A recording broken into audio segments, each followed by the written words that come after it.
So that was Mongolian throat singing, fused with modern rock influences. And it's Mongolians singing about the most famous man in their history.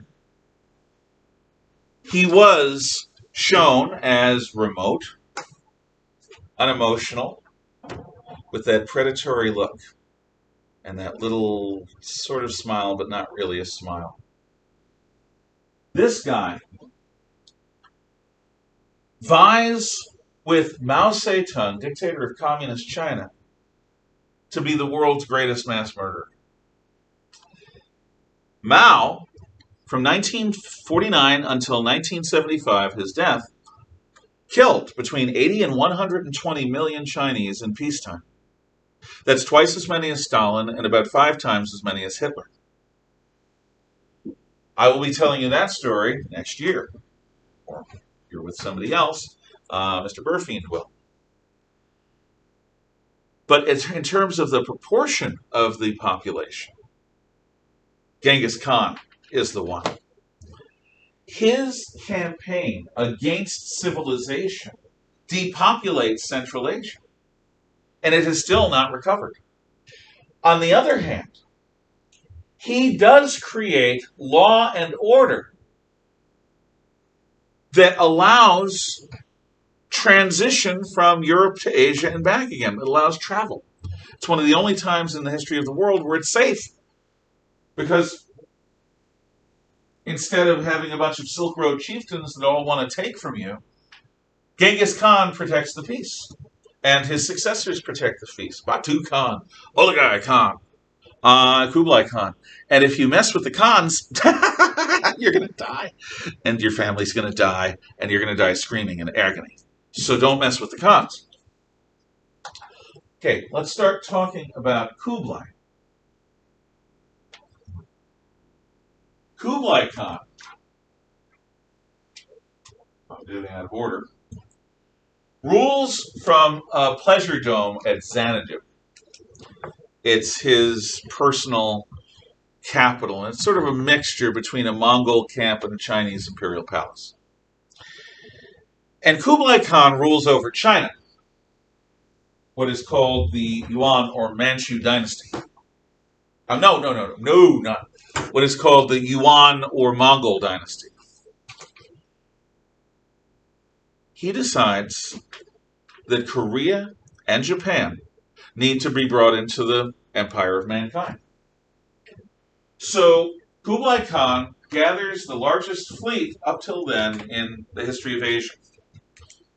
Has a horde. Mongol armies are called hordes, Hordes, a horde, massive number of Mongols, loaded onto these ships.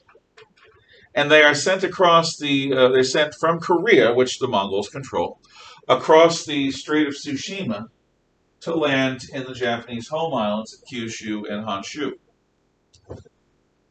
But as they are offloading,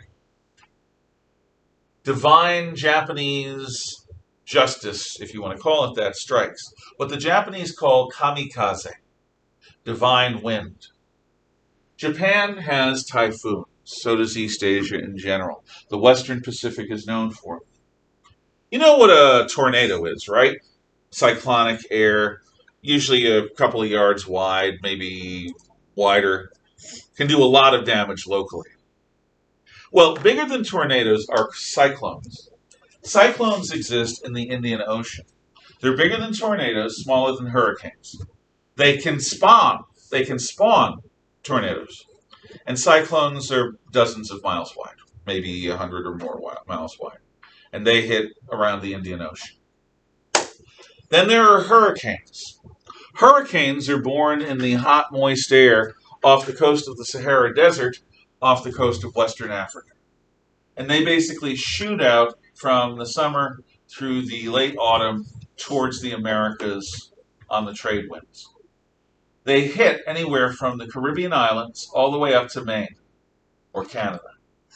Every year there are hurricanes. Hurricanes are hundreds of miles across. They have many tornadoes. I've lived through several hurricanes. Some of them were no big deal. Some of them were, oh God, they were scary. Imagine seeing the sky move overhead at this speed. You can see the sky moving. Not just little things, but the entire cloud mass moving and twisting. In the eye of the storm, where it's peaceful, you can look out and the entire sky is wheeling around you at speed. The sky, when it turns green, watch out, because that's when things are going to get really bad. Lightning, tornadoes, ridiculous winds. Even without the tornadoes, hurricanes can have winds in excess of 100, even up to 150 miles an hour. That's a lot of wind.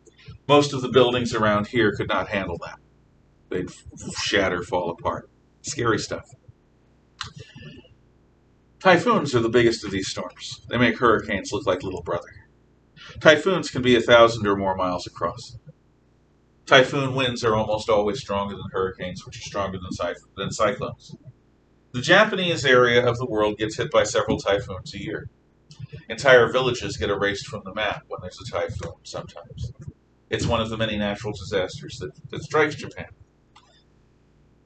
The Mongol fleet is destroyed.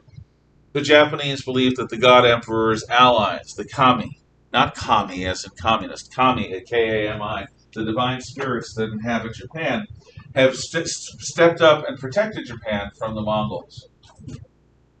So Kublai Khan says, I'm not going to let a storm defeat me. And he builds an even bigger fleet and has an even bigger horde. And they cross the Strait of Tsushima and they land in Japan. And they start fighting the Japanese a couple of years later. And then an even bigger typhoon comes and destroys the Mongol fleet. And the remnant Mongol army is slaughtered by the samurai on shore. Twice, not once, the divine wind, the kamikaze, saved Japan from invasion. Remember this next year when we do World War II, because that word kamikaze will come back. But it won't be just a divine wind. It'll be people in the wind, in planes, in torpedoes, in rockets. We will continue with the Mongols and conclude all this year's lectures tomorrow. You